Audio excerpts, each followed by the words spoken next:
O objetivo desse vídeo é conversar um pouco sobre gráficos lineares. Vai ver como plotar os valores de uma tabela com papel milimetrado.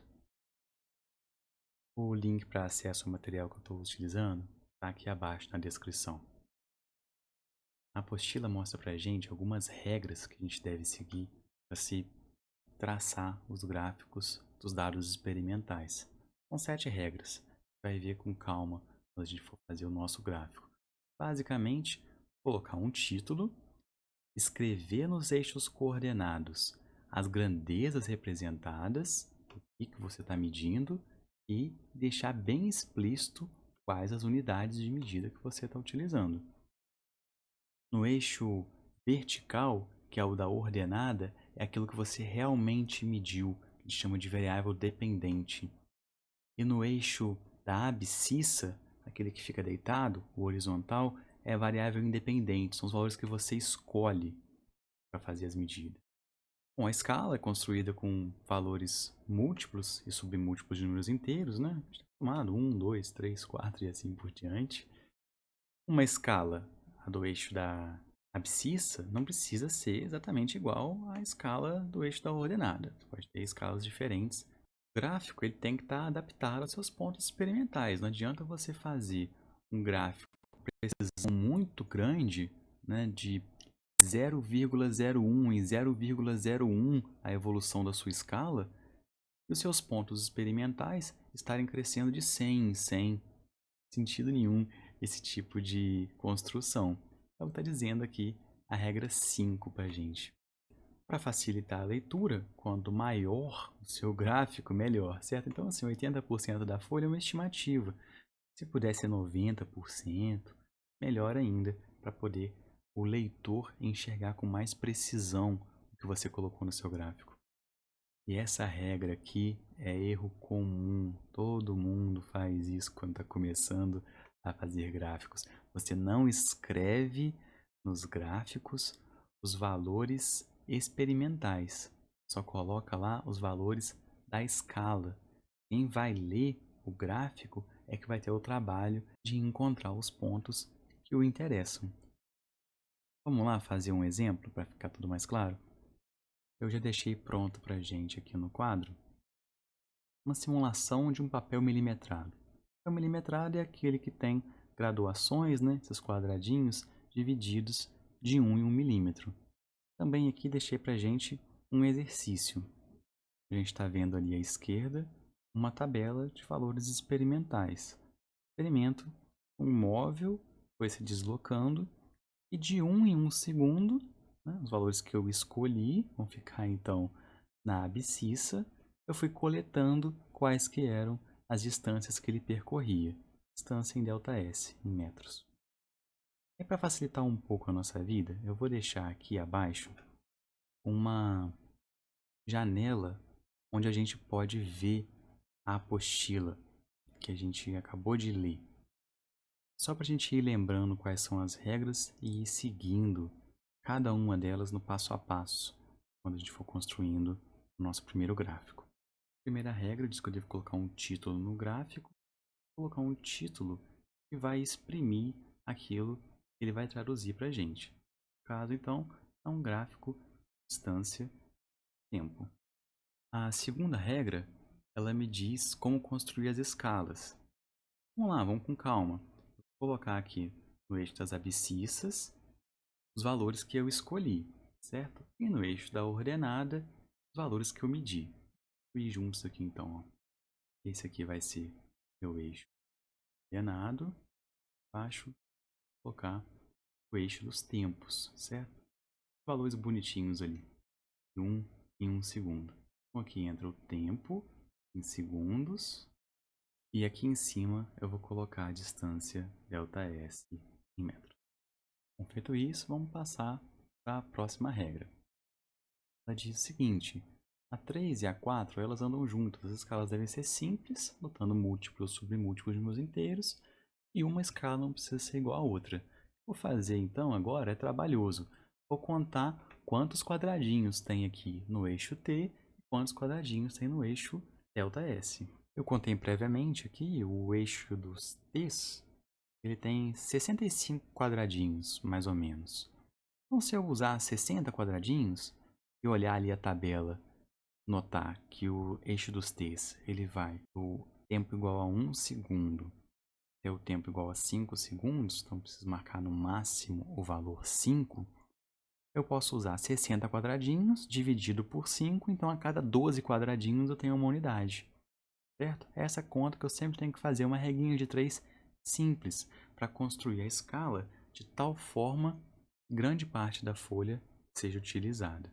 Vou tentar fazer aqui as marcações com bastante cuidado, mas é um pouco complicado fazer na tela do computador. Se tem algum erro, vai me permitir aqui um pouquinho de improvisação, mas é possível entender todo o processo. Vou marcar aqui então 1, 2, 3, 4 e 5, né? E vamos depois para o eixo ΔS. No eixo ΔS, o mesmo procedimento. A contagem aqui prévia, lá no eixo ΔS eu tenho 25 quadradinhos, ou seja, a cada 5 quadradinhos desse eu tenho que ter uma unidade. Vamos lá fazer a marcação então. Bom, com esse eixo aqui marcado, né? Vocês veem explicitamente que uma escala ela é bem diferente da outra, né? Uma corresponde a 12 quadradinhos, cissa, e uma corresponde a 5 quadradinhos, a da ordenada para cada unidade. No olho aqui dá para ver que tem alguns erros no meu desenho, mas eu acho que é possível entender o que eu estou querendo explicar. Vamos continuar aqui a nossa evolução nas próximas regras. Regra 5 é uma regra basicamente que diz, né, use o seu bom senso, divida bem a sua escala de tal forma que os dados vão ficar bem dispostos quando você acabar de construir o seu gráfico. A regra 6, basicamente a mesma coisa, use o máximo que você puder da sua folha. Agora vamos para a 7. A 7 é, olha, marque lá os pontos que você mediu na sua tabela, mas sem explicitá-los. Simplesmente coloque os pontos na folha milimetrada. Se fosse realmente um papel, uma folha milimetrada, não teria acontecido esses erros aqui que estão aparecendo no meu desenho. Você vê que o meu traço é muito grosso e o papel é bem fininho. Aqui é só para a gente tornar esse vídeo um pouco mais didático. Vamos lá, vamos marcar os pontos que nos interessam. O primeiro ponto ali é o 1, 0,92. Eu marco esse ponto, então 1 segundo é fácil. Pego aqui o eixo E, vou subindo aqui, certo? Na horizontal onde está o 1 segundo e olho para o eixo ΔS. Se eu quiser ser muito preciso, eu faço uma regra de 3 para saber quanto exatamente corresponde cada pedacinho daquele quadrado ali a uma unidade de medida do meu experimento. Então aqui eu estou só roçando, né? Então eu vou seguir aqui marcando sem muita acuracidade, sem muita precisão. Lá na apostila a gente vai ver um exemplo de um gráfico muito bem feito, com muita precisão. Nosso foco aqui realmente é só entender o procedimento. O próximo ponto ali é o 2,11. Então é passar um pouquinho para cima ali do 2, vou marcar ele aqui em posição. Próximo ponto ali, ó, é o 3,00 com o 3,03. Olha, eu nem tenho precisão para marcar 3,03, né? Vou marcar aqui bem próximo do 3. Próximo ponto, então, 4, 3,97. Por fim, 5 e passa um pouquinho do 5, certo? 5,21. Olha aqui um pouco acima. Você vê que esse é o nosso gráfico. Agora, para traçar a reta que melhor se adapta a esses pontos experimentais, eu vou usar um método mais simples, chamado de método do gráfico. Diz o seguinte: primeiro passo, calcule o ponto médio dos pontos experimentais. É o valor mínimo mais o valor máximo dividido por 2, tanto para a abscissa quanto para a ordenada. Simples, só olhar para a tabela, né? No eixo dos tempos, 1 mais 5 dá 6 dividido por 2, tenho 3.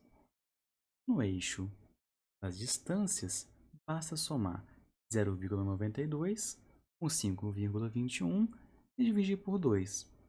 3,065. Como eu não tenho precisão aqui nessa minha escala, muito acurada, eu vou acabar marcando o ponto 3 também. E vai dar bem em cima desse ponto experimental, o ponto ali, ó, do meio, para indicar que a reta vai passar por aquele ponto. Próximo passo, trace uma reta de tal forma que, quando ela é representada, mais ou menos metade dos pontos experimentais ficam acima dela, metade dos pontos experimentais ficam abaixo. E ela deve necessariamente passar pelo ponto médio, aquele ponto verde. E você vê que é óbvio, né? Existem mais de uma reta que satisfaz esse critério. Mas aí você escolhe uma delas e qualquer uma delas que satisfizer esse critério vai estar de acordo com o método do gráfico. É um método que é rápido, consegue com facilidade obter o resultado, mas ele não é tão preciso. Vai ver um pouco mais para frente um outro método, o método dos mínimos quadrados, que vai dar uma indicação para a gente bem forte como encontrar tanto o coeficiente angular quanto o coeficiente linear dessa reta e poder traçá-la com bastante precisão. Vamos voltar para a apostila agora, para a gente ter um papo com um pouco mais de embasamento.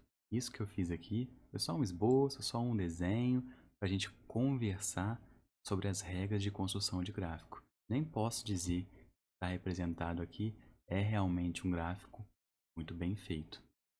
Na figura 6 aqui, a gente vê um gráfico plotado com uma reta, né? A reta está traçada em vermelho. Estão explícitos aqui alguns pontos interessantes. Olha, no eixo da abscissa, está escrito aqui grandeza unidade. No caso lá, era tempo segundos. No eixo das ordenadas, nosso caso era distância em metros. E aí a gente fez a nossa escala, a dele aqui, ó. Cada quadrado corresponde a 10 unidades no eixo das abscissas. E aqui no eixo da ordenada, cada quadrado corresponde a apenas uma unidade. Olha que interessante essa marcação. Cada ponto experimental tem umas barras. As barras são as barras de erro que indicam os erros de cada um dos valores obtidos no experimento. São aqueles ΔX, ΔY, que a gente viu em vídeos anteriores. Além disso, depois que a gente tem a reta totalmente traçada, eu sou capaz de encontrar o que nos interessa para o experimento, né? O coeficiente angular e o coeficiente linear são os valores que vão dizer para a gente, por exemplo, no nosso caso, ΔS por ΔT, certo? Eixo das ordenadas por eixo das abscissas, vai dar para a gente o quê? Metros por segundo, ou seja, a velocidade. O B vai dizer para a gente, olha, quando o tempo valia zero, onde aquele móvel estava? Ou seja, a posição inicial do móvel. Só que o que tem de muito interessante aqui é que isso é real. Você vê que os pontos experimentais, são os pontos marcados em preto, não necessariamente correspondem com a teoria, que é a reta marcada em vermelho. Então, se eu escrevo algo do tipo S, posição do objeto, igual a S0, posição inicial dele, mais V, ΔS por ΔT, vezes o tempo, S igual a S0 mais VT, eu obtenho a reta vermelha. Mas os pontos experimentais, eles são quase aqueles que estão na reta. Você vê que na prática mesmo, só tem um ponto que pertence à reta. Os outros todos estão na reta, mas se eu levar em consideração os erros. Isso aqui é um resultado bem real. Uma simulação aqui, é claro, né? Mas está simulando bem o que na prática acontece no experimento. Olha esse último ponto aqui que interessante. É um ponto que tem um erro muito grande. Vai discutir mais os gráficos, vamos fazer mais exemplos. Espero que tenha ficado claro essa primeira introdução. Obrigado pela atenção de vocês.